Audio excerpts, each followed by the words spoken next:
नमस्कार, DD news पर आप देखना शुरू कर चुके हैं हमारा खास प्रोग्राम। इस वक्त मैं हूं लाल चंद्र सिंह। अगले 1 घंटे में हम देखेंगे कुछ ऐसी खबरें जिन पर चर्चा जरूरी है। ये चर्चा हम करेंगे अपने संवाददाताओं से और अपने साथ जुड़े खास मेहमानों से। और आज हम सबसे पहले बात करेंगे कि हजारों किलोमीटर दूर एक आतंकवादी सरगना जब मारा जाता है जिससे भारत का कोई लेना देना नहीं, लेकिन उसका मातम कश्मीर में भी, लखनऊ में भी और कई जगहों पर वो मातम मनाया जाता है। बस थोड़ा सा पीछे चलिए, कुछ महीने, ज्यादा नहीं, 2 महीने पीछे बांग्लादेश में क्या हुआ था। और यही आवाजें जो आज सड़क पर जिस तरह से निकल करके आई हैं, ये सारी आवाजें या तो खामोश थी या कह रही थी कि दूसरे मुल्क से हमारा क्या लेना देना। तो सवाल यह उठता है कि क्या इनका पैमाना बदल जाता है। और वो पैमाना, एक तो यह सवाल है, दूसरा सवाल यह है कि बेगुनाह और निर्दोष अल्पसंख्यकों के जब बांग्लादेश में मारे जाते हैं तो आवाज नहीं निकलती। और आवाज किन के लिए निकलती है? जो आतंकवादी है, जो उसका सरगना है, जिसको दुनिया आतंकवादी के तौर पर पहचानती है। तो आज सबसे पहले इसी पर बात करेंगे और इसके बाद बात करेंगे एक खास सियासत की। वो सियासत क्या है? 1947 से हमारे यहां लोकतंत्र है, लेकिन कई पार्टियों में हैंड ओवर, टेक ओवर ये चल रहा है। ये कैसा लोकतंत्र है? हैंड ओवर और टेक ओवर वाला ताजा मामला तमिलनाडु से है, जहां पर सनातन को डेंगू, मलेरिया बताने वाले को उप मुख्यमंत्री में प्रमोट कर दिया एमके स्टालिन ने। और ऐसी कोशिशें आप बिहार में, उत्तर प्रदेश में देख ही रहे हैं, पश्चिम बंगाल में कोशिश चल ही रही है, और राष्ट्रीय स्तर पर कहां कोशिश चल रही है वो सब आप लोग जानते हैं। तो इसी पर आज खास चर्चा करने वाले हैं हम कि ये लोकतंत्र में ये हैंड ओवर, टेक ओवर ये कहां से आ रहा है। और अगर जहां हैंड ओवर, टेक ओवर नहीं का है तो वहां के बारे में एक राष्ट्रीय अध्यक्ष, एक पार्टी के, राष्ट्रीय पार्टी के राष्ट्रीय अध्यक्ष कह रहे हैं कि इतनी जल्दी मैं जाने वाला हूं नहीं, मेरी तबीयत भले खराब हो जाए, मोदी को हटा के ही जाऊंगा इस दुनिया से। इस तरह के बयान। तो ये क्या है, किस तरफ ये राजनीति? इस पर खास चर्चा खास मेहमानों के साथ। और इसके बाद बात करेंगे कि बहुत अधिक संभावना है कि वक्फ बोर्ड संशोधन बिल जो अभी जेपीसी के पास है, लेकिन आगामी शीतकालीन सत्र में इसके पारित हो जाने की बहुत अधिक संभावना है। और जो भी समझदार लोग हैं, वो किसी भी संप्रदाय से हों, वो इसकी जरूरत को महसूस कर रहे हैं। भले ही कुछ लोग अपने स्वार्थ में उसका विरोध कर रहे हैं, और उसमें वो भगोड़ा जाकिर नाइक भी शामिल है, वो भी विरोध कर रहा है और करवा रहा है। तो करेंगे इस पर चर्चा खास मेहमान के साथ और होंगे तमाम सवाल जवाब। लेकिन सबसे पहले इस वक्त की हेडलाइंस। कांग्रेस के राष्ट्रीय अध्यक्ष मल्लिकार्जुन खड़गे की प्रधानमंत्री नरेंद्र मोदी पर अपमानजनक टिप्पणी पर गृह मंत्री अमित शाह का तीखा पलटवार। कहा, पीएम के प्रति कांग्रेसियों में है नफरत और डर। खड़गे ने अपमानजनक शब्दों का प्रयोग कर खुद को और अपने नेताओं को दी मात।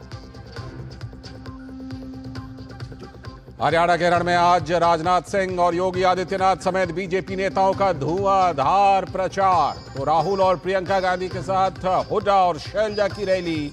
गठबंधन के लिए मायावती ने भी ठोकी अपनी ताल। भारतीय सिनेमा में उत्कृष्ट योगदान के लिए मिथुन चक्रवर्ती को दादा साहब फाल्के अवार्ड की घोषणा। प्रधानमंत्री नरेंद्र मोदी ने दिग्गज अभिनेता को कल्चरल आइकन बताते हुए दी बधाई और शुभकामनाएं। तिरुपति मंदिर के प्रसादम में मिलावट से जुड़े याचिकाओं पर आज सुप्रीम कोर्ट में अहम सुनवाई। तो वहीं कोलकाता के आरजी कर मेडिकल कॉलेज में जूनियर रेजिडेंट डॉक्टर के रेप और मर्डर मामले में भी सुनवाई। जम्मू कश्मीर चुनाव में पीडीपी और नेशनल कॉन्फ्रेंस के एमपी ने हिजबुल्लाह चीफ नसरुल्लाह की मौत पर शोक मना रहे शिया समुदाय के समर्थन में प्रचार अभियान को किया बंद। तो बीजेपी ने कहा, जो लोग अपने जवान के शहीद होने पर एक शब्द नहीं बोलते, वो नसरुल्लाह के मातम में जता रहे हैं सहानुभूति। और नेपाल में भारी बारिश के बाद बिहार में सभी नदियां उफान पर, 13 जिले बाढ़ से प्रभावित। 1968 के बाद कोसी बैराज से सबसे अधिक 6,61,295 क्यूसेक पानी किया गया रिलीज। तो वहीं नेपाल में बाढ़ और भूस्खलन के कारण अब तक 190 से भी अधिक लोगों की मौत।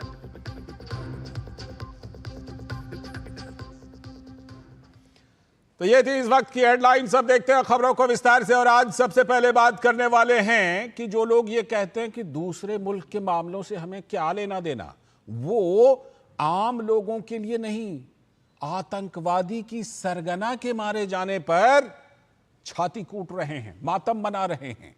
और यह मातम जम्मू कश्मीर से लेकर लखनऊ तक भी दिखाई पड़ रहा है। यही लोग आम लोगों की मौत पर, बांग्लादेश में जब आम लोग मारे जा रहे थे, आम अल्पसंख्यक, हिंदू समेत तमाम अल्पसंख्यकों की बात कर रहा हूं, तो इन सब के मुंह पर बहुत चौड़े चौड़े टेप लगे हुए थे। या तो बोल नहीं रहे थे या कह रहे थे क्या लेना देना हमें दूसरे से। तो यह बड़ा सवाल है कि क्या सियासी दंगल में मातम की सियासत चल रही है।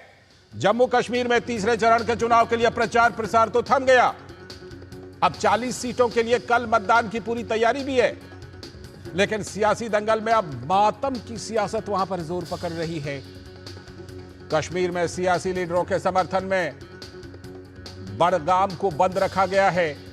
इस्राएल के हमले में आतंकी संगठन हिजबुल्लाह के चीफ नसरुल्लाह की मौत का मातम कश्मीर के कुछ इलाकों में मनाया गया।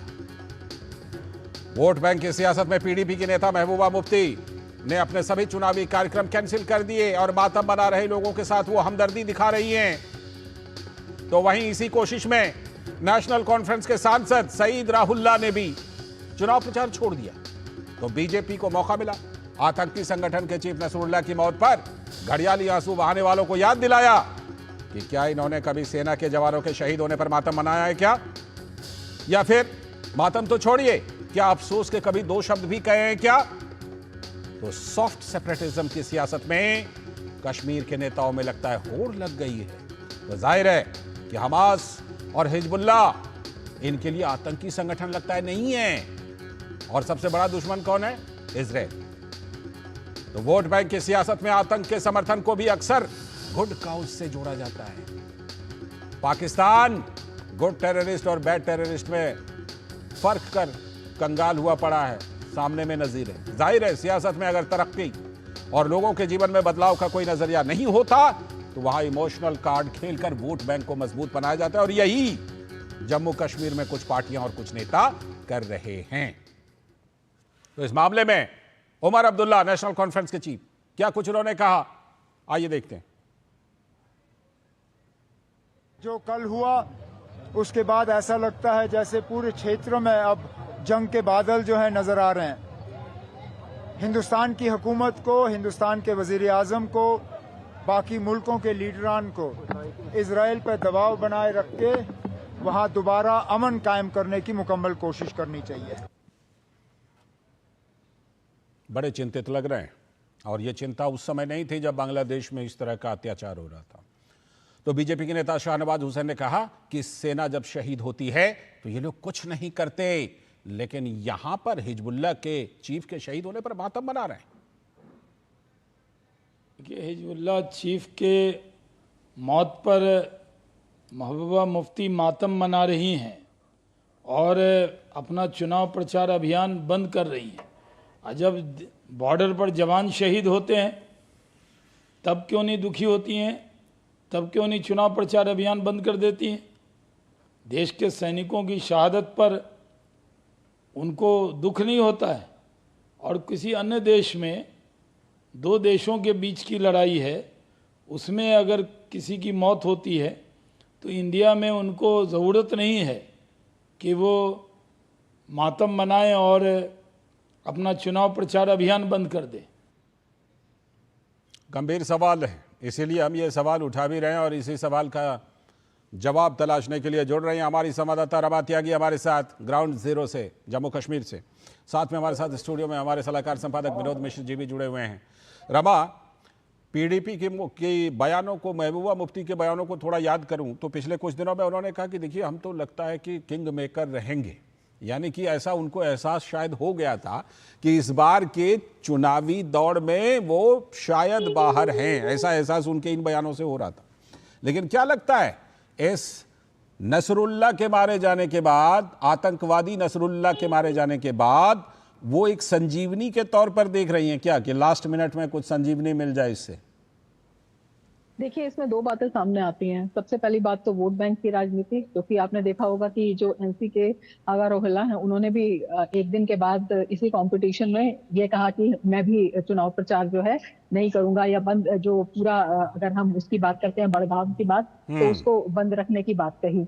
दूसरी बात ये कि ये सॉफ्ट कॉर्नर है, ये जो सॉफ्ट कॉर्नर है, यही अपने आप में एक बड़ा सवाल उठाता है। उमर अब्दुल्ला कहते हैं कि बिल्कुल मतलब युद्ध के बादल छा गए हैं। किस तरह से युद्ध के बादल उन्हें दिखाई देते हैं? बांग्लादेश में हुआ, उसके बाद जब हमारे इतने जवान जो हैं शहीद हुए, एक शब्द जो है सहानुभूति का, एक शब्द जो है उनके प्रति उनकी जबान से नहीं निकलता है। अब वहां पर इस पूरे कनेक्शन को आप जोड़कर देखिए और ये लगाइए कि 370 से पहले भी, जब पहले यहाँ पर एनसी की सरकार रही है, कांग्रेस की सरकार रही है, पीडीपी की सरकार रही है, सुरक्षा बलों में कोई कमी नहीं थी, सुरक्षा बल थे, पर्याप्त संख्या में थे। लेकिन क्या वजह है कि उस वक्त आतंक पर लगाम नहीं लगी?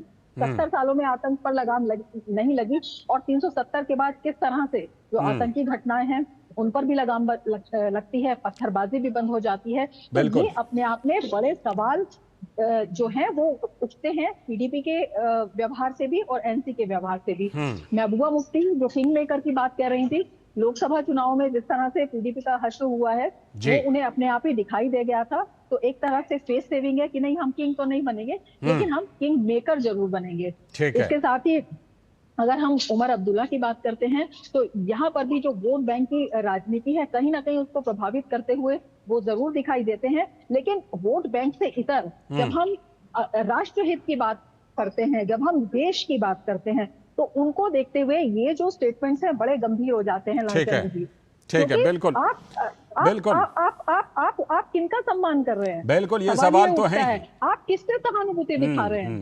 लेकिन उम्मीद के बादल नजर आने लगे। ठीक है, मैं लौटता हूं। जो उठते हैं। ठीक है, लौटता हूं रमा। लेकिन मुझे लगता है विनोद जी, उम्मीद शायद उन लोगों से तो जरूर होगी जो एक आतंकवादी के मारे जाने पर सड़कों पर उतरे हैं, उनके वोट की तो उम्मीद जरूर होती होगी इन नेताओं को। तभी तो एकदम बिल्कुल जिसे कहते हैं ये कम से कम पर्दा रहता था कि भाई आतंकवादियों की मौत पर या इस पर इस तरह से ना करें समर्थन, आतंकवादियों का समर्थन, आतंकवाद का समर्थन ना करें, और इतना ज़्यादा सेलेक्टिव ना हो कि बांग्लादेश में अगर अल्पसंख्यक और हिंदू जो हैं वो मारे जा रहे हैं तो उस पर तो कुछ ना बोलें, लेकिन आतंकवादियों के मारे जाने पर बोलें। लेकिन मुझे लगता है कि ये जो वोट बैंक की सियासत है, ये मातम की सियासत करवा रही है जम्मू कश्मीर में। लाल जी देखिए, जब भी आप बात कर रहे थे रमा से और बता रही थी वहाँ के ग्राउंड की, आज बड़गांव जो है वो बंद रखा गया है। बड़गांव सिया बहुल इलाके हैं और बड़गांव में जो कल जो रैली आपने देखी थी और जिस तरह से लोग मातम मनाते हुए निकले थे, तो महबूबा मुफ्ती का इस चुनाव में कितनी भूमिका है ये तो मुझे नहीं पता। रमा आप बता रही थी, जो कह रही थी कि हम किंग मेकर की भूमिका में होंगी, लेकिन इतना तो पता है मुझे कि वो जो लास्ट मोमेंट में तीसरे फेज के या आप कह रहे हैं कि आखिरी फेज के इस चुनाव में उन्होंने जो ये कार्ड चला है, उन्होंने एक्स पे हैंडल पे ट्वीट करते हुए जो सोशल मीडिया पे उन्होंने लिखा है कि ये मातम मना रहे लोगों के सॉलिडेरिटी के लिए उनके साथ हम हैं। ये जो हिजबुल्लाह के जो चीफ है नसरुल्लाह के मारे जाने पे जो यहाँ गमजदा लोग हैं, हम उनके साथ में ये मातम मनाएंगे और हम जो है कम से कम पीडीपी अपना चुनाव प्रचार अभियान को रोक देगा। एनसी को भी मजबूरी थी, उन्होंने भी उसके नेता ने उसको रोका जी। सवाल इससे इंपॉर्टेंट ये है कि आप जो सियासत कर रहे हैं और कार्ड खेल रहे हैं, यही काम तो कांग्रेस पार्टी में भी है जी। प्रियंका गांधी वाड्रा के जो ये दर्जनों ट्वीट हैं इजराइल और हमास को लेके, फिलिस्तीन को लेके, कि वायनाड का इलेक्शन जैसे ही प्रियंका गांधी का नाम आया और उसके बाद आप देखिए कि लगातार प्रियंका गांधी का ट्वीट हमास के समर्थन में फिलिस्तीन को लेके शुरू हो गया। अगर ह्यूमैनिटी के लिए बात अगर प्रियंका जी कर रही थी तो कम से कम एक सवाल तो होना चाहिए, जो इजराइल पे जो हमला हुआ हमास का, जो सैकड़ों हजारों में जो रॉकेट दागे गए, बिल्कुल, जो सैकड़ों लोगों को वहां से घर से अगवा करके उठाया गया, कहीं क्लब से उठा लिया, कहीं क्लब से उठाया, उस हमास के आतंकी उस घटना को देख के दुनिया स्तब्ध थी। बिल्कुल, अभी भी कई हॉस्टेज में जो लोग हैं वो अभी तक बाहर निकल नहीं पाए हैं। कुछ हॉस्टेज में जो इजरायली हैं वो मारे गए। जी जी। और इतना बड़ा जो नृशंस अपराध है, इतनी बड़ी हत्या है, उस पर उसको बिल्कुल आप छुपाते हैं। और केरल में चूंकि हमास के चीफ, आपको याद होगा कि केरल में हमास के चीफ का सीधा सीधा वीडियो कॉन्फ्रेंस से जोड़ा गया था। वहां सीपीएम और कांग्रेस पार्टी में एक तरह से कंपटीशन बना गया था कि हमास के सपोर्ट में कौन निकलेगा पार्टी। बिल्कुल। और प्रियंका गांधी को यह लगता है कि वायनाड आना है तो बगैर हमास के समर्थन दिखाते हुए चुनाव नहीं जीत सकती है। तो सीधी बात तो वही बात तो महबूबा मुफ्ती कर रही है। और महबूबा को भी लग रहा है कि कम से कम ये बड़गांव के इलाके में जो शिया बहुल इलाके हैं, जो लोग मातम के लिए बाहर निकले हैं, कम से कम उठाया जाए फायदा। सही बात। उनका अगर एक बार सॉफ्ट सेपरेटिज्म का ही मुद्दा दिखाएं तो उनकी बात बन सकती है। बिल्कुल। तो ये जो बात बनाने के लिए बात कर रहे हैं, तो इस देश को सबक लेना चाहिए। ठीक है। जो पाकिस्तान ने जिस तरह से गुड टेररिज्म बैड टेररिज्म में बांट के टेररिस्ट को अपना खाके में किया था, तो पाकिस्तान आज कंगाली के हक बिल्कुल पे है। वो और ये नज़ीर अगर सामने में। आपके पास डेवलपमेंट के लिए कुछ नहीं है, आपके पास नए जनरेशन को देने के लिए कुछ नहीं है, तो उमर अब्दुल्ला आके कहते हैं कि हम भारत सरकार पे दबाव बनाएंगे। ठीक है, ठीक है। पाकिस्तान का आपने उदाहरण दिया, वहां पर सऊदी अरब ने हाल में कहा है कि ये जो हज करने आते हैं इसके बहाने भीख मांगने आ जाते हैं यहाँ पर, इसलिए इन लोगों को बढ़िया से चेक करो। नहीं, मैं ये इंपॉर्टेंट आपने बात कही है, भीख मांगने की बात तो सेकेंडरी है। अब सऊदी अरबिया ने बड़ा फैसला लिया है। जी। सऊदी अरबिया ने कहा है कि कम से कम सऊदी अरब के किसी भी जलसे में, जी, किसी भी मजालिस में, किसी भी प्रे में, मस्जिदों में कम से कम फिलिस्तीन को लेके और इन सब सारी चीजों के लिए के कोई भी बातें नहीं होगी। बताइए, और सऊदी अरब जो चैंपियन है सऊदी अरब में, कि आप इजराइल, हमास और इन सब चीजों को लेके, फिलिस्तीन को लेके आप प्रीच नहीं दे सकते। बिल्कुल। और यहाँ लखनऊ तक में हो रहे हैं। एक मॉडरेट रुख है। लेकिन आप भारत में देख लीजिए लोगों को किस तरह से एक वोट बैंक में आप बना दिए हैं, तो जिसकी जो मर्जी कम से कम हिजबुल्लाह के साथ में भी लोग खड़े हो गए हैं, नसरुल्लाह के साथ में भी खड़े हो गए, सारे आतंकवादियों के साथ खड़े हैं। बिल्कुल। और वो जम्मू कश्मीर से लेकर लखनऊ तक दिखाई पड़ रहा है। रमा, ये सब तो चलिए सियासत में मातम की सियासत चल रही है, पता नहीं इसका कितना फायदा ये लोग उठा पाएंगे। लेकिन अब अंतिम दौर है, तीसरा दौर, 40 सीट, सबसे ज्यादा सीट किस तरह से वहां पर आपको दिखाई पड़ रहा है? क्योंकि जम्मू में शायद इस बार 24 सीटें जम्मू की और 16 सीटें घाटी की। तो इस बार कैसा लग रहा है, किस तरह के मुकाबले आप वहां पर देख पा रही हैं? ज्यादातर सीटों पर क्या मल्टी कॉर्नर? देखिए, अगर हम कश्मीर संभाग की बात करते हैं तो कश्मीर संभाग की जो ज्यादातर सीटें हैं, यहाँ पर तो बहुकोणीय मुकाबला सीधे तौर पर दिखाई दे रहा है और अपने आप में बेहद दिलचस्प यहाँ की सियासत हो गई है। जिस तरह से आप ये देखिए, जो जमात के कैंडिडेट्स हैं वो उतर कर आए हैं।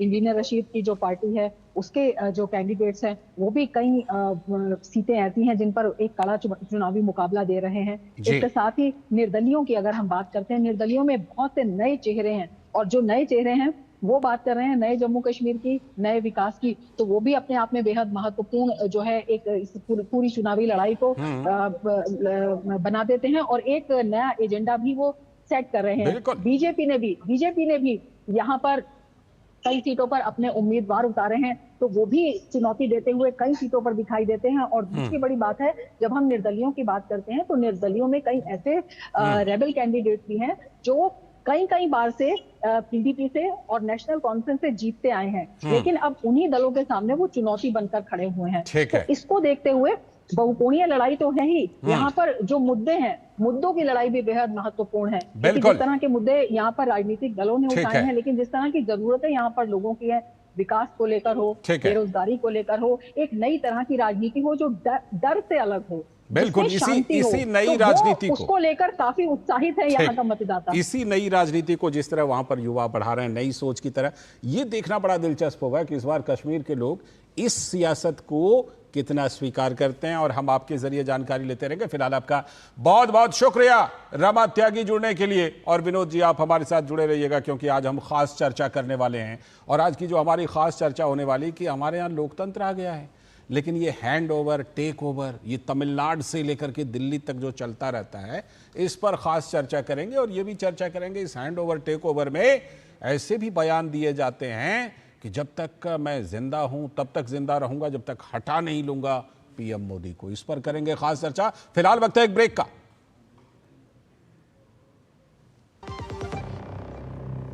आपके घर के खाने में रेस्टोरेंट जैसा स्वाद ले आए MDH का शाही पनीर मसाला। पनीर को क्या मस्त बना डाला। बेटियां घर की रौनक हैं। बेटियां घर संवारती हैं। बेटियां पीढ़ियां सजाती हैं। बेटियां घर की बुनियाद कहलाती हैं। बेटियों को सलाम करता है मोंगिया स्टील, स्टील का बादशाह। मुथूट फाइनेंस से गोल्ड लोन लेते हुए कोई डाउट नहीं है, क्योंकि यहाँ है पूरी ट्रांसपेरेंसी, 100% भरोसा और सुरक्षा। तभी तो मुथूट फाइनेंस है भरोसा इंडिया का। तो गोल्ड लोन लेने के लिए कॉल करें 1-800-313-1212। बात जब पीढ़ियों के लिए बनने वाले घर की हो तो जिम्मेदारी बड़ी हो जाती है। गैलेंट समझता है ये जिम्मेदारी। अब MM रिब्स के साथ गैलेंट एडवांस TMT रीबार, निर्माण का रियल हीरो। दादी के हाथों का जादू और खुशबू से महकता घर। MDH गरम मसाला, असली मसालों से भरा हूँ मैं, क्योंकि हर रिश्ता है स्वाद से जुड़ा। स्वागत है ब्रेक के बाद। DD न्यूज पर आप देख रहे हैं इस वक्त। और जैसा कि ब्रेक पर जाने से पहले हमने बताया था कि अब हम खास चर्चा करने वाले हैं कि ये हैंड ओवर टेक ओवर लोकतंत्र में क्या होता है, लेकिन चल रहा है तमिलनाडु से लेकर दिल्ली तक। ये हैंड ओवर टेक ओवर की सियासत चल रही है। चुनावी सरगर्मी के बीच कांग्रेस के राष्ट्रीय अध्यक्ष मल्लिकार्जुन खड़गे की तबीयत जम्मू की रैली में खराब हो गई, तो उन्होंने तुरंत ठीक होने के बाद कहा, मोदी को सत्ता से हटाने से पहले मैं नहीं मरूंगा। तो इस पर केंद्रीय मंत्री गिरिराज सिंह ने खड़गे साहब को जवाब देते हुए कहा कि पीएम मोदी तो अभी 100 साल जिएंगे, तब तक तो राहुल गांधी भी बूढ़े हो जाएंगे। पीएम मोदी ने खड़गे साहब से खुद बात की, उनके स्वास्थ्य की जानकारी ली। शिष्टाचार में पीएम मोदी ने उनका हाल चाल पूछा।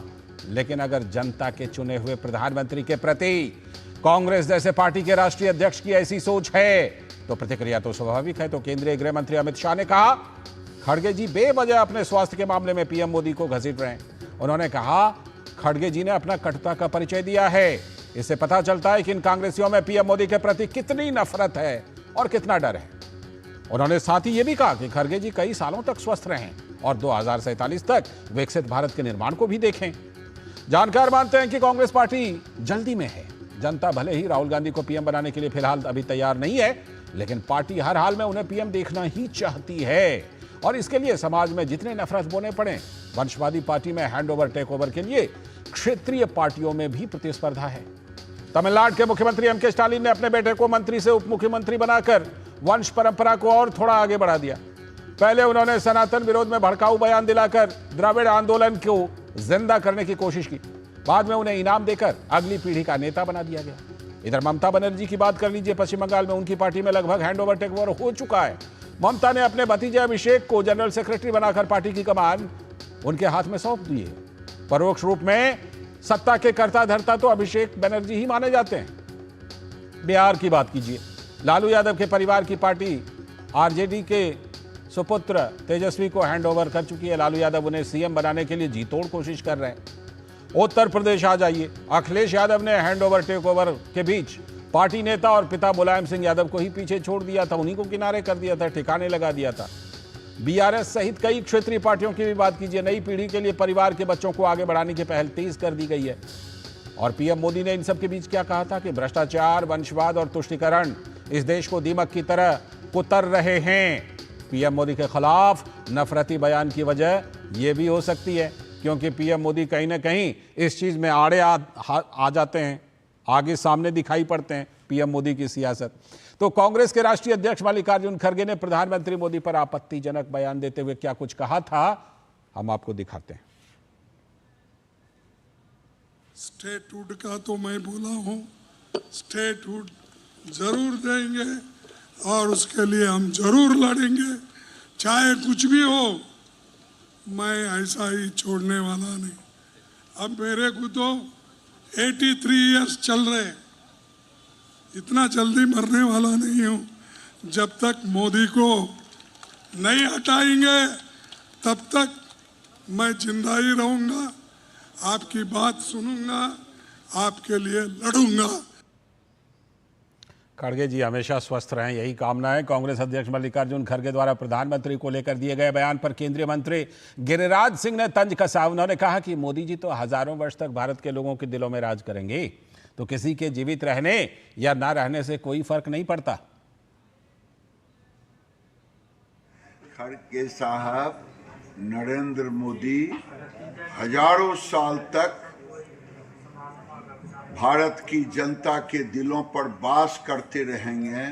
कोई जिंदा रहे कोई मर जाए, इससे कोई अंतर नहीं पड़ सकता है।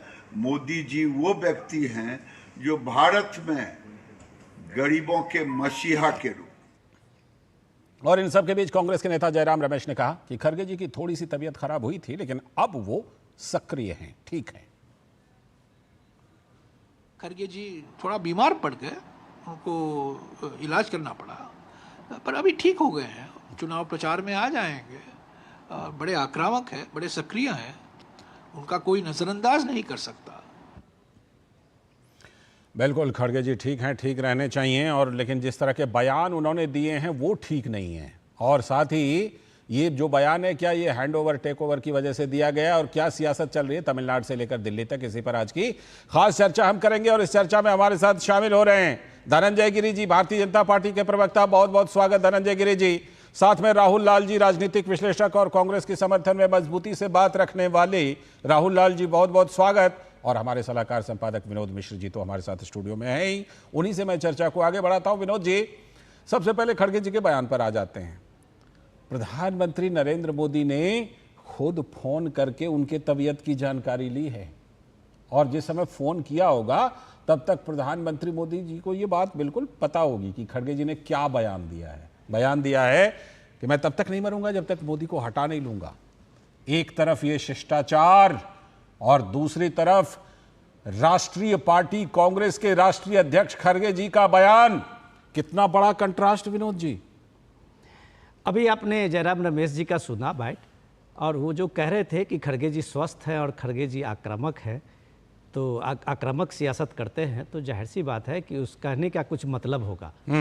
खड़गे जी आक्रामक क्यों हैं, और खड़गे जी आक्रामक कहते कहते जो ये जल्दीबाजी दिखाते हैं अपने स्वास्थ्य को लेके कि मैं तब तक जिंदा हूँ रहूंगा जब तक मोदी को नहीं हटाऊंगा, उसके पीछे एक उनकी मजबूरी है, जहां तक मैं समझता हूं। बाकी राजनीतिक विश्लेषक हैं, अपने प्रवक्ता हैं, वो बताएंगे। अभी जो कर्नाटक की सिचुएशन है, उस सिचुएशन में सिद्धारमैया को जाना तो तय है। अगर सिद्धारमैया जाते हैं तो वहां उस कंपटीशन में कम से कम 6-7 बड़े लीडर हैं। डीके शिव कुमार का भी अब आना बहुत मुश्किल लग रहा है। तो शेड्यूल कास्ट के रूप में, एक दलित नेता के रूप में खड़गे जी के पुत्र प्रियांक खड़गे का भी नाम आ रहा है। तो खड़गे जी को ये लग रहा है कि राहुल गांधी के लिए अगर हम दिल्ली में खूब जोर से जोर लगाएंगे कि राहुल गांधी का नेतृत्व मिल जाए, देश की सत्ता मिल जाए, पीएम बन जाए, तो जाहिर सी बात है कि कल अगर उनके बेटे को वहां सीएम बनने की बात होगी तो शायद कांग्रेस पार्टी के सारे लोग इस बात को मानेंगे कि खड़गे जी के बेटा को भी वहां पे सीएम बनना चाहिए। यानी कहीं पे निगाहें, कहीं पे निशाना है। ये हो सकता है। मैं अब एक पॉसिबिलिटीज बताया हूं, मैं ये नहीं कह रहा हूं कि ये मेरी बात ही पूरी तय ठीक ही होगी। सही बात है। लेकिन पॉलिटिक्स में तो आप इस चीज को समझ सकते हैं और इस चीज को परख सकते हैं। लेकिन सबसे इंपॉर्टेंट चीज इसमें यह है, जिस शिष्टाचार की आप बात कर रहे थे, प्राइम मिनिस्टर मोदी ने खड़गे साहब को फोन करके उनका हालचाल लिया। जी। एक पार्टी के अध्यक्ष के रूप में, और पॉलिटिकली आप कहें कि राजनेताओं के बीच में इस तरह का होना भी चाहिए। बिल्कुल। लेकिन खड़गे जी के अंदर में जो एक भड़ास है पीएम मोदी को लेके, वो भी इस कठुआ के रैली में, जम्मू के इस रैली में जग जाहिर हुआ है। पार्टी इतने नफरत से आगे बढ़ सकती है सोच में, तो एक कुंठा बन गया लगता है। आप इलेक्शन तक में जितने भी प्रचार करते रहे, उसको एक चुनावी प्रचार माना जाता था कि चलिए आपके पीएम मोदी के खिलाफ में आपका चल रहा है। अब लेकिन अगर हर सभाओं में आप अगर पीएम के प्रति इस तरह की धारणा बना लिए हैं, तो इसको लोग एक कुंठा मानेंगे। और जो ये सत्ता की हड़बड़ी आप देख रहे हैं वो कमोबेश कांग्रेस पार्टी से होते हुए सारे रीजनल पार्टीज में दिख रही है। जो हैंड ओवर टेक ओवर की बात आप कह रहे थे कि राहुल गांधी को जनता भले ही पीएम बनाने के लिए तैयार ना हो, लेकिन कांग्रेस पार्टी में हर एक को लगता है कि राहुल गांधी कल क्यों नहीं बन जा रहे हैं। राहुल लाल जी आ रहा हूं। उसी तरह से आप ये देखिए तमिलनाडु में देख लीजिए कि आखिर क्यों जल्दीबाजी थी इनको, स्टालिन को, कि अपने बेटे को तुरंत डिप्टी चीफ मिनिस्टर बना दें। ममता बनर्जी को देख लीजिए, बिहार में देख लीजिए, हर जगह जो ये छटपटाहट है वो छटपटाहट बता रहा है कि सत्ता में परिवार की भूमिका को लेके जिस तरह की सियासत हो रही है उस सियासत में कहीं ये देश का मिजाज जो है बिल्कुल वो फंस सा गया है। बिल्कुल ऐसा लग रहा है कि देश का मिजाज, देश का लोकतंत्र फंस गया है। मिजाज क्या, आपने कुंठा शब्द कहा, मैं कुछ दर्शकों के लिए बता दूं कि और उसके लिए अंग्रेजी का प्रचलित शब्द है फ्रस्ट्रेशन। ठीक है राहुल लाल जी, आखिर ऐसी क्या बात है? मैं सिर्फ ये जम्मू के बयान का तो विनोद जी ने जिक्र किया ही, कर्नाटक के चुनाव प्रचार में आपको ले जाता हूं, कहा था कि पीएम मोदी सांप हैं, बिच्छू हैं, पता नहीं क्या क्या बोलते हैं खड़गे जी। ये मतलब खड़गे जी ने के मन में ऐसा क्या भरा पड़ा है राहुल लाल जी? मोदी जी ने तो खुद फोन करके प्रधानमंत्री ने उनका हालचाल जाना और मुझे लगता है कि जरूर कहा होगा कि आप सैकड़ों साल तक बिल्कुल स्वस्थ रहें, जिएं। और दूसरी तरफ खड़गे जी क्या कह रहे हैं राहुल लाल जी? लालचंद जी देखिए, मुझे लग रहा है कि खड़गे जी को लेके जो परसेप्शन बनाया जा रहा है उनके बयान को गलत ढंग से दिखाया जा रहा है। मैं संक्षेप में यही चीज कहूंगा, 17 सितंबर को जब माननीय प्रधानमंत्री जी का जन्मदिन था, मल्लिकार्जुन खड़गे ने प्रधानमंत्री जी को जन्मदिन की शुभकामनाएं भी दी थी और उनके लंबी उम्र की कामना भी की थी। राहुल गांधी ने भी जो है कि जन्मदिन की शुभकामनाएं दी थी और बधाई भी दी थी। मैं भी देखिए, इस देश के 140 करोड़ जो देशवासी हैं वो बिल्कुल चाहते हैं कि प्रधानमंत्री लंबे उम्र के हों, वो दीर्घायु हों। और प्रधानमंत्री ने भी अगर उन्हें कहा होगा कि दीर्घायु हो, वो भी स्वस्थ रहे, तो ये तो बिल्कुल एक सही स्थिति है। लेकिन अब देखिए बयान को कैसे तोड़ा मरोड़ा जा रहा है। बयान तो हमने सुनवाया उनका, खड़गे जी का बयान अभी दिखाया था हमने। जो बयान उन्होंने दिया, क्या बयान दिया? उन्होंने बयान दिया है कि प्रधानमंत्री जी को उनके पद से हटा के दम मारूंगा, तब मरूंगा मैं। अगर ये बयान वो दे रहे हैं तो इसमें कुंठा कहां है? विपक्ष की जिम्मेदारी होती है ये चीज।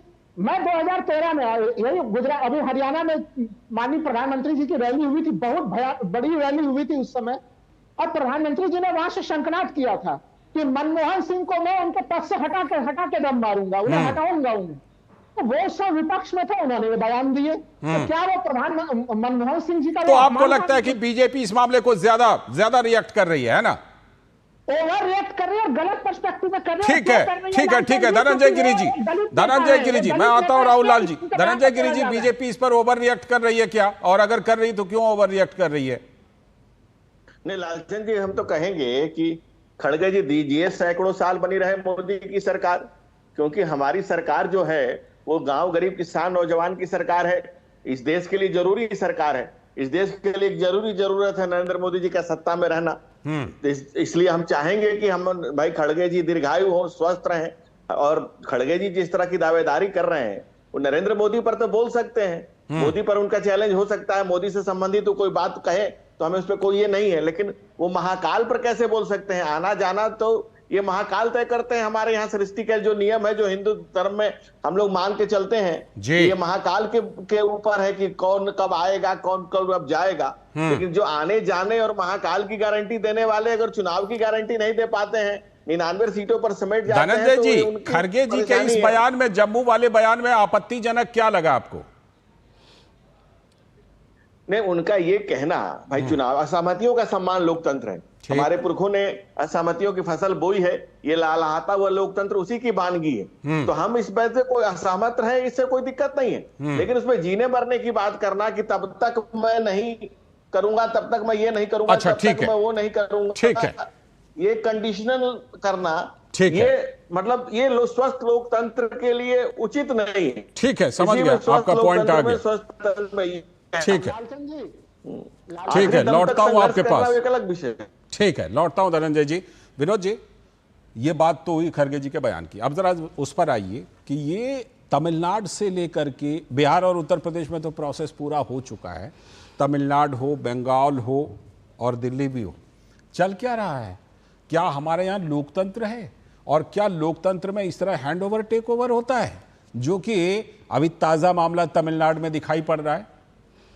मैं आपके सवाल पे आऊँ उससे पहले मैं एक बार राहुल लाल जी जो शिष्टाचार की बात कर रहे थे, मैं एक थोड़ा सा उसमें 10 सेकंड जरूर जोड़ दीजिए।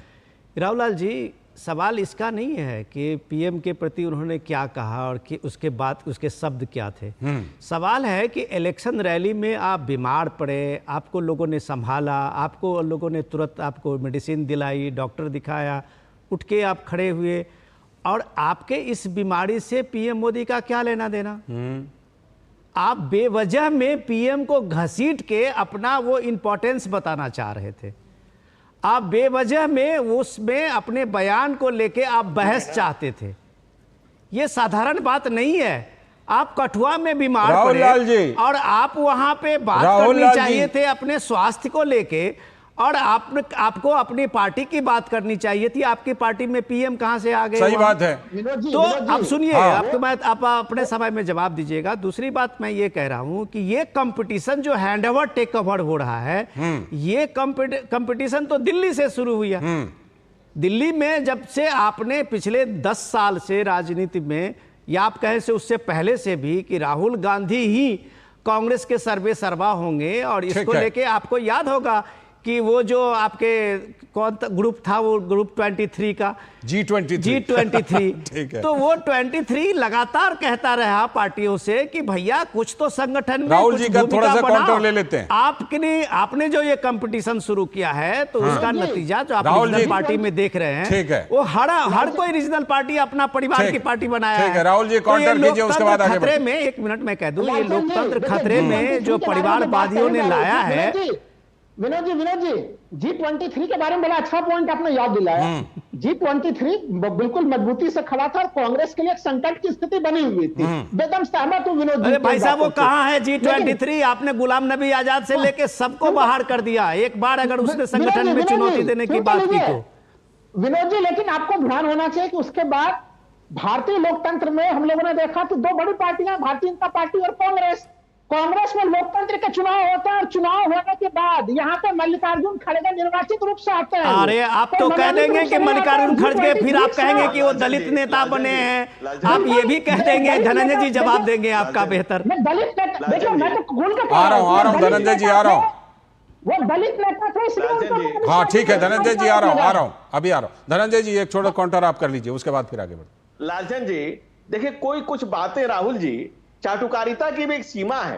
अगर 5 पीढ़ियों से जो पार्टी एक परिवार का पांव पोंछ बनी हुई है, मोतीलाल नेहरू, पंडित नेहरू, इंदिरा गांधी, राजीव गांधी, राहुल गांधी, 6ठी पीढ़ी चल रही है। कम से कम इतना तो धीरज रखिए। किस हिसाब से आप उसे लोकतंत्र कहते हैं? भाई राजतंत्र भी शर्मा जाए दुनिया में। जवाब दीजिए राहुल जी। लोकतंत्र का ऐसा एग्जाम्पल आपका नाम राहुल होने से क्या मतलब है? मैंने आपको भी पप्पू का हुई उचित नहीं है।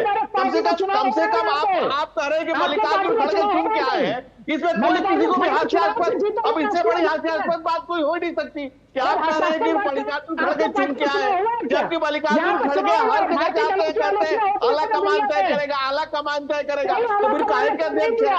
और वो कहते हैं आला कमान संस्कृति किसी भी पार्टी में नहीं है, और आप कांग्रेस को लोकतांत्रिक पार्टी कहेंगे। लोक लज्जा तो रहने दीजिए कम से कम। ना लोकतंत्र के लिए अच्छा है, ना लोक लज्जा। ठीक है आप दोनों के पास मैं लौटता हूं आप दोनों के पास लौटता हूं। विनोद जी जरा आप उस चीज को कंटिन्यू कीजिए कि तमिलनाडु से लेकर दिल्ली तक चल क्या रहा है। निखिल जी, मैं अभी दोनों का प्रवक्ताओं का सुन रहा था। देखिए अपना धनंजय जी जो बता रहे थे, धनंजय जी के बात करने में आप ये देखिए जो फैक्ट्स राहुल लाल जी बता रहे थे, आपको थोड़ी सी उसको समझने की जरूरत है कि आप येन केन प्रकारेण सत्ता में जो बने रहने की जो ये मनसा है वंशवादी पार्टियों की, इसी को लेके प्राइम मिनिस्टर मोदी ने लाल किला से इस बात को कही थी, आपको अगर याद होगा तो। उन्होंने कहा था इस देश को वंशवाद, इस देश को ये भ्रष्टाचार और तुष्टीकरण दीमक की तरह कुतरने पे लगा हुआ है। इस देश को समझने की जरूरत है। आज उदयनिधि स्टालिन का आपने देखिए 4 महीने पहले 1 साल पहले उदयनिधि थोड़ा सा यहाँ पर माफी के साथ रोकना चाहूंगा, क्योंकि इस वक्त एक बड़ी खबर आ रही है विनोद जी, आपसे जरूर उस पर हम चर्चा करेंगे और हमारे दोनों मेहमान भी हैं। महाराष्ट्र सरकार ने एक बड़ा फैसला लिया है। ये ब्रेकिंग न्यूज इस समय का कि महाराष्ट्र में गाय को राज्य माता का दर्जा दिया गया। महाराष्ट्र सरकार का यह बड़ा फैसला है।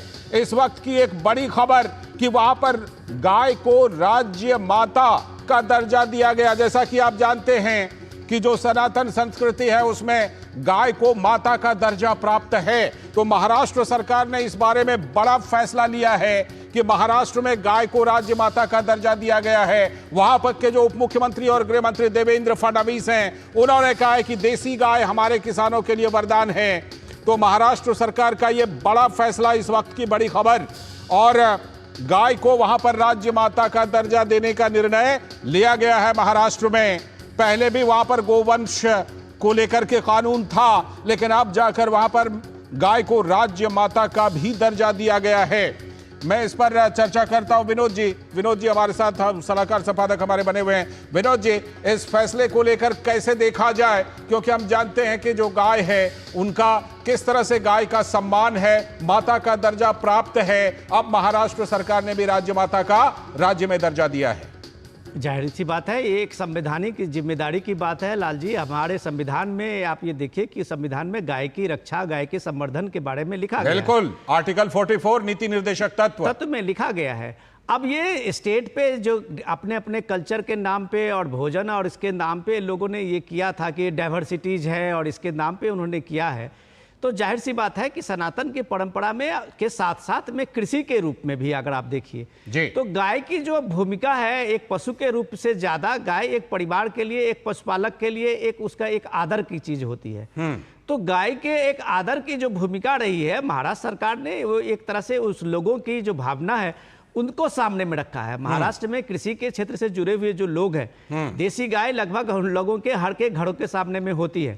तो किसानों के सामने में गाय जो है वो किसान के एक तरह से आप सोचिए कि अन्नदाताओं को अन्न के लिए सबसे बेहतर उसके सामने में गाय की एक बड़ी भूमिका होती है, उसके बछड़े से लेके, उसके दूध से लेके और सारी चीजों को लेके। तो इस तरह की भूमिका में अगर वो उस तरह के लोगों को सम्मान करने के महाराष्ट्र सरकार की ये सोच है, उसको आगे बढ़ाया है, तो जाहिर सी बात है कि इसको एक काबिले तारीफ पहल कही जाएगी, क्योंकि लोगों के भावना को आपने सामने में रखा है। बिल्कुल, लोगों की भावना को सामने रखा है। अगर हमारे साथ धनंजय गिरि जी जुड़े हुए हैं क्या, भारतीय जनता पार्टी के प्रवक्ता धनंजय गिरि जी, सीधे मैं आपकी प्रतिक्रिया पहले चाहूंगा कि महाराष्ट्र सरकार को इस फैसले को लेने की जरूरत क्यों पड़ी। धनंजय गिरि जी, देखिए, तो हमारी संस्कृति का स्वरूप है, गाय हमारी माता है, ये हम लोग बचपन से जानते हैं इस बात को। और भारतीय संस्कृति में कृषि और कृषि भारत की परंपरा है। अगर कृषि और ऋषि ना होते तो भारत की ये परंपरा भी आगे नहीं बढ़ी होती। और गौ माता हमारी, गाय, गीता, गंगा, गायत्री, ये हमारी हिंदुत्व के प्रस्थान बिंदु हैं। ये तमाम वो पंच गव्य हैं जहां से चीजें शुरू होती है। और गौ माता हर यज्ञ हवन से, पूजन से लेकर के और हमारी संस्कृति की प्रतीक है। गाय, गीता, गंगा, गायत्री जो है, यह इसलिए सरकार ने बहुत अच्छा फैसला लिया है। और परिस्थितियों को देखते हुए आज ऐसा लग रहा है, जब ये सब कुछ सनातनी था तब कानून की जरूरत नहीं थी, कोई सब अलग से जरूरत नहीं थी। लेकिन जैसे ही लोगों का पंथ बदलता गया, इसकी आवश्यकता पड़ रही है। और बिल्कुल जरूरी था कि गौवर्धन, गौ संरक्षण के लिए तमाम चीजें आ रही हैं, फंड बनाए जा रहे हैं, कानून बनाया जा रहा है। लेकिन अब प्रॉपर गाय को माता का दर्जा देना बेहद ही स्वागत योग्य कदम है। और फडणवीस सरकार के इसके लिए, महाराष्ट्र सरकार के इसके लिए हम बिल्कुल इसके लिए धन्यवाद देते हैं, धन्यवाद के पात्र हैं, साधुवाद के पात्र हैं।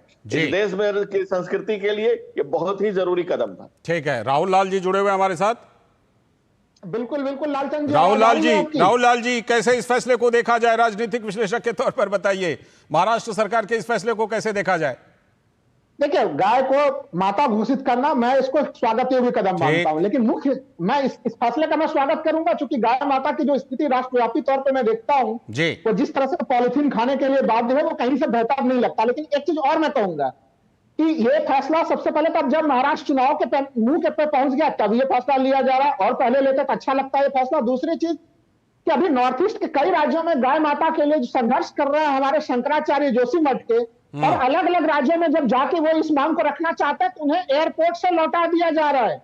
यानी बीजेपी के कई राज्य सरकारें अभी हमारे शंकराचार्य को लौटा देती है एयरपोर्ट से, और एक तरफ ये कहानी हो रही है। तो महाराष्ट्र सरकार को यह ध्यान दिलाना पड़ेगा कि ये हाथी के दांत न बने, वास्तव में गाय माता को लेकर संवर्धन के लिए गंभीर प्रयास हो। लेकिन आपने समर्थन तो किया, कहां से जोड़ दिया? पॉलिथीन से जोड़ दिया, महाराष्ट्र के इलेक्शन से जोड़ दिया, पॉलिथीन खाने से लेकर जोड़ दिया। ये बताइए कि बाकी आप अगर समर्थन कर रहे हैं तो आपको तो ये कहना चाहिए कि महाराष्ट्र सरकार ने जो फैसला लिया है उस तरह का फैसला बाकी राज्यों में भी हो जाना चाहिए, वो चाहे तेलंगाना हो, वो चाहे कर्नाटक हो, या फिर वो तमाम दूसरे राज्य भी हो, वहां पर भी इस तरह के फैसले होने चाहिए अगर आप सहमत हैं तो। मैं वही चीज तो मैं कह रहा हूं कि चलिए अभी कांग्रेस ने तो शुरुआत नहीं की है, बीजेपी ने शुरुआत की, स्वागत करता हूं, लेकिन अगर महाराष्ट्र में आप ये चीज कर रहे हैं तो बाकी अन्य दूसरे प्रदेशों में फिर अगर शंकराचार्य जाते हैं तो फिर उनका विरोध क्यों होता है? उन्हें एयरपोर्ट से क्यों लौटा दिया जाता है? ये मेरे लिए चिंता का विषय है कि कहीं कहीं ये कहीं दिखावे का मामला ना हो। इस मामले के ऊपर गंभीर प्रयास हो। उत्तर प्रदेश में हम लोगों ने देखा कि बड़े बड़े गौशालाएं बनी है, कुछ गौशालाओं में अच्छे काम हो रहे हैं, लेकिन कई गौशालाओं में गायों की जो समुचित ढंग से देखभाल नहीं हो रहा है। बिल्कुल ठीक है। चलिए, महाराष्ट्र सरकार के फैसले का आप भी स्वागत कर रहे हैं और कुल मिलाकर ये कहा जा सकता है कि स्वागत योग्य फैसला है। बहुत बहुत शुक्रिया राहुल लाल जी जुड़ने के लिए, धनंजय गिरी जी आपका भी जुड़ने के लिए, और विनोद जी भी हमारे साथ जुड़े हुए थे। बहुत बहुत आप सभी का शुक्रिया आज की चर्चा में शामिल होने के लिए। अभी वक्त है एक ब्रेक का, और ब्रेक के बाद जब लौटेंगे तो बात करेंगे कि वक्फ बोर्ड संशोधन कानून जो है वो आगामी शीतकालीन सत्र में पारित हो जाने की पूरी संभावना है। क्या है उसकी जो बारीकियां हैं इस संशोधन की, उसके बारे में एक बेहद खास मेहमान हमारे साथ जुड़ने वाले हैं। उनसे इन बारीकियों को समझेंगे कि जरूरत क्यों पड़ी संशोधन की, इस पर खास चर्चा करेंगे।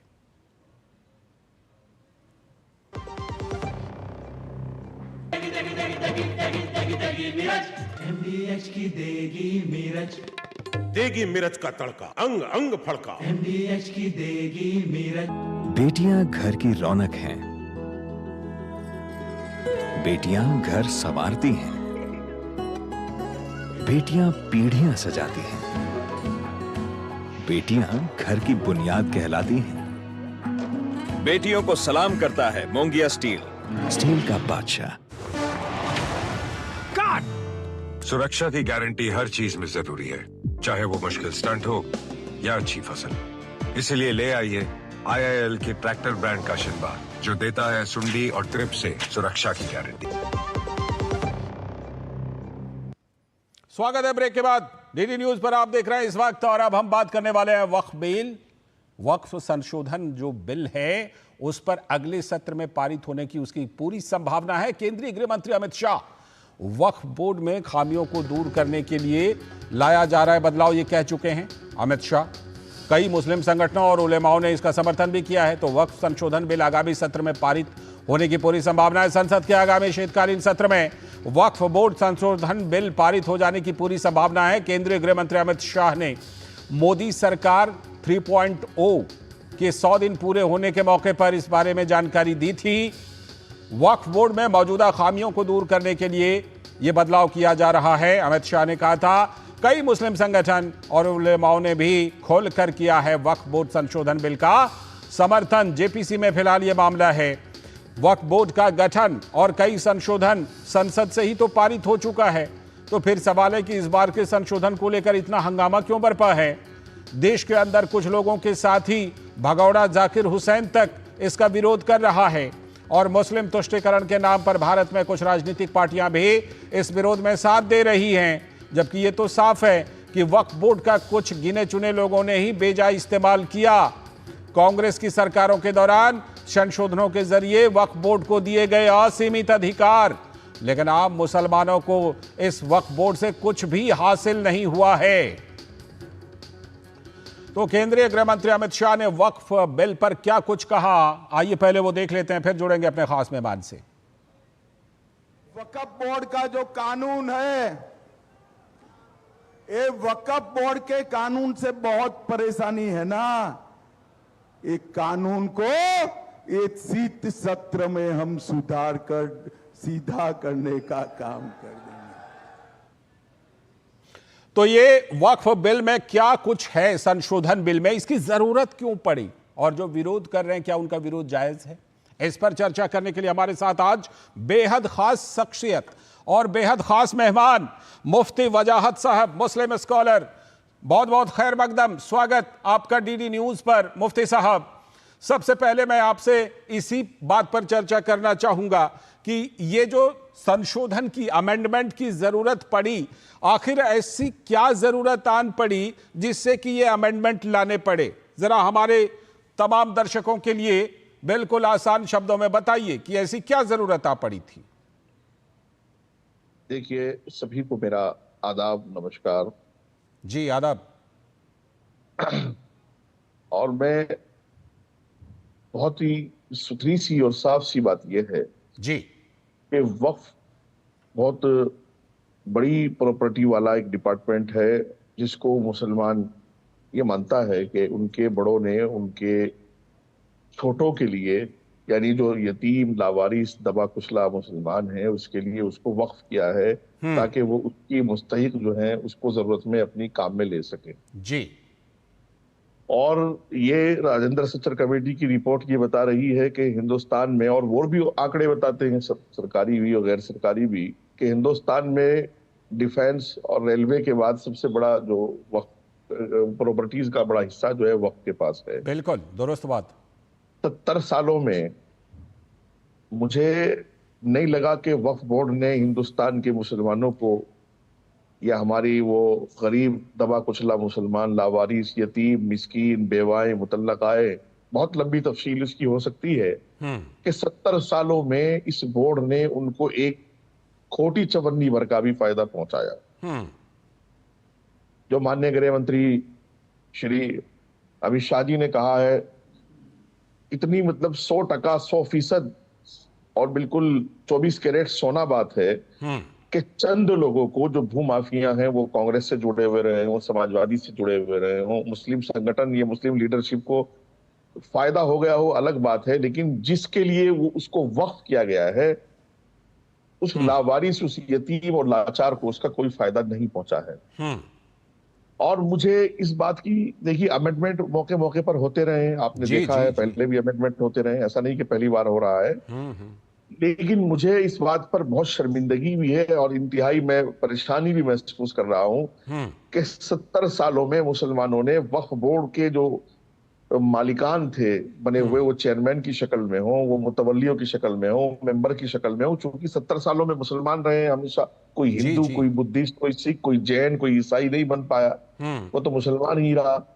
70 सालों में क्या इन मुस्लिम लीडरों ने, क्या इन मुस्लिम संगठनों ने, क्या ये जितने भी अब जो मुस्लिम पर्सनल लॉ बोर्ड और सो कॉल्ड जमीयत उलमा हिंद सब बाहर आ गए हैं, बिल्ली जितनी भी बिल्लियां थी सब थैले से बाहर हैं, क्या इन्होंने कभी 70 सालों में नहीं सोचा कि यार जिस जमीन को हमारे बाप दादाओं ने वक्फ किया था दबे कुचले लोगों के लिए, 70 सालों में वो जमीनें गई कहां? बिल्कुल। राजेंद्र सच्चर कमेटी की रिपोर्ट तो ये कह रही है कि वक्फ की जो आमदनी है वो 22,000 करोड़ रुपए सालाना होनी चाहिए, और इनके पास तो 200 करोड़ सालाना भी नहीं है। बिल्कुल, ये सच्चर कमेटी की रिपोर्ट में। मुफ्ती साहब एक सवाल मैं आपसे जरूर पूछना चाहूंगा, और वो सवाल ये है कि आपने खुद फरमाया कि संसद में पहले भी तमाम अमेंडमेंट लाए गए हैं वक्फ बोर्ड को लेकर के, तो ये फिर ऐसे में ये सवाल बनता है कि इस बार के संशोधन पर ये इतना ज्यादा हाई तौबा क्यों है, और ये हाई तौबा करने में जाकिर हुसैन जैसे लोग भी जो भगौड़े हैं वो भी शामिल हैं। इसमें बड़ी बात यह है कि आपने एक चीज नोट की होगी जो आपको स्पेशल अपने प्रोग्राम में रखनी चाहिए, मेरा ऐसी राय है, मशवरा है, कि कश्मीर से कन्याकुमारी तक जितने भी ये लोग आ रहे हैं, मुस्लिम लीडरशिप आ रही है आपके पास बातचीत करने के लिए, और जेपीसी को भी ये बात पूछनी चाहिए कि एक बोर्ड वो पूरे मुल्क में दिखा दें कि अगर सरकार उनको ग्रांट नहीं देगी तो वो अपने बलबूते इमाम और मुअज्जिनों को तनख्वाह दे देंगे, यहां तक कि अपने ऑफिस के नौकर चाकर को तनख्वाह नहीं दे सकते, बेवाओं को वजीफे नहीं दे सकते। और मैं, जो आपने ये सवाल किया है, ये दरअसल भू माफियाओं का टोला है, जो लोगों को, आम लोगों को ये बता करके सड़कों पर ले आया है कि तुम्हारी मस्जिदें, तुम्हारे कब्रिस्तान सब छीन गए हैं, तुम्हारी इबादत गाहें खत्म हो गई हैं, तुम्हारे मदरसे चले गए हैं और तुम बर्बाद हो चुके हो। और मुसलमान को इस बात के लिए मजबूर किया जा रहा है कि वो अपने सम्मान की, अपने दीन और इस्लाम की आखिरी जंग जैसे हिंदुस्तान में बिल्कुल भड़काया जा रहा है, ऐसा उसको महसूस कराया गया है।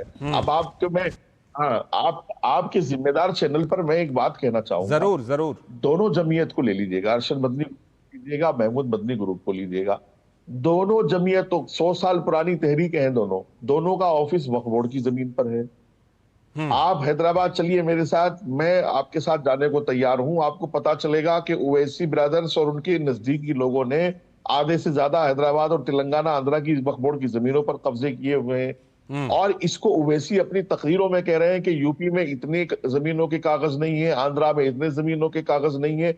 अरे भाई, जिन जमीनों के कागजात नहीं है, जिन जमीनों की खसरा खतौनी नहीं है, जिनका ये नहीं पता कि उनका मालिक कौन है, तो फिर बोर्ड कैसे मालिक हुआ उनका? ठीक है, आपने बोर्ड को कैसे रातों रात उनका मालिक बना दिया है? मैं एक बात पर वापस आना चाहूंगा मुफ्ती साहब, एक बात पर वापस आना चाहूंगा कि इस बार के जो ये संशोधन है, अमेंडमेंट हैं, इससे आम मुसलमानों को किस तरह का फायदा मिलने वाला है अगर ये बिल पास हो जाता है तो?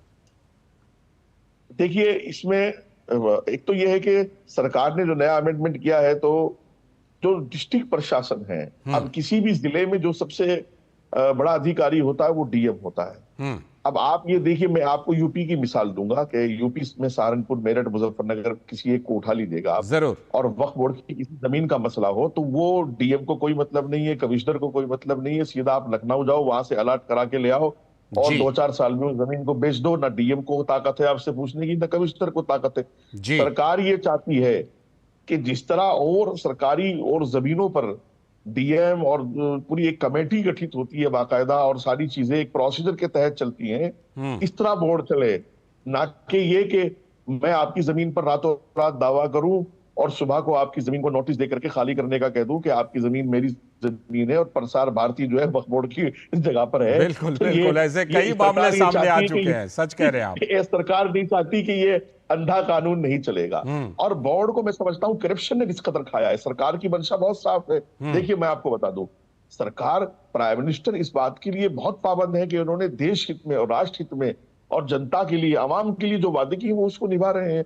बोर्ड एक ऐसी, मतलब बोर्ड एक ऐसा डिपार्टमेंट है कि अगर उसको सही से चलाया जाएगा तो मुसलमानों के तालीमी इंतजाम वो कर सकता है, मुसलमानों के लिए मकानों का इंतजाम वो कर सकता है। मुफ्ती साहब, क्योंकि वक्त की भी पाबंदी है, मैं चाहता हूं कि आप जरा हमारे तमाम जो दर्शक हैं उनको आप कुछ पैगाम देना चाहेंगे इन संशोधनों के जरिए, क्योंकि भड़काने का काम तो खूब हो रहा है लेकिन समझदार लोग समझ भी रहे हैं। हाँ, मैं बहुत अहम बात ये कहना चाहूंगा कि आप जो है किसी भी चीज को, जैसे अभी वक्फ अमेंडमेंट एक्ट आया, जैसे पहले CA/NRC को आप बगैर पढ़े विरोध करते रहे, सड़कें रोकते रहे, ऐसा मत कीजिएगा। पढ़ लीजिएगा बिल को, मुखालफत मुवाफकत आपका इख्तियार है, लेकिन पहले बिल पढ़ लें। मुस्लिम तंजीमों ने, मुस्लिम लीडरशिप ने ईमानदारी से काम नहीं लिया है, उन्होंने आपको सिर्फ बहकाया है, फुसलाया है। अगर वो ईमानदार होते तो बिल की एक कॉपी निकालकर उसको उर्दू में ट्रांसलेट करके, हिंदी में ट्रांसलेट करके, और फिर एक कैप लगा करके वहां वो सब रख करके फिर कहते कि आप इसको पढ़ लो, फिर QR कोड कर लो। उन्होंने एक तरफा आपको भड़काने का काम किया। और मैं समझता हूं कि जिस तरह मुस्लिम लीडरशिप भड़का रही है हमारे नौजवानों को, वो जिना की थ्योरी की तरफ लेके जा रही है, जो सरासर गलत है। मुसलमानों का उसका विरोध करना चाहिए। बेहद अहम बात आपने कही, बेहद अहम बात कही, और गड़बड़ झाले का खुलासा भी किया कि बिना बताए लोगों से QR कोड पर उनसे एग्रीमेंट, सहमति ली जा रही है। बहुत बहुत शुक्रिया मुफ्ती साहब जुड़ने के लिए, और बहुत ही आसान अल्फाज में लोगों को हकीकत समझाने के लिए बहुत बहुत शुक्रिया। तो हमारे साथ मुफ्ती साहब जुड़े थे और बता रहे थे कि वक्फ संशोधन में आखिर है क्या, और विरोध करने वाले किस तरह से विरोध कर रहे हैं और क्यों कर रहे हैं। फिलहाल आज के इस वक्त में इतना ही। दीजिए पूरी टीम को अनुमति। नमस्कार।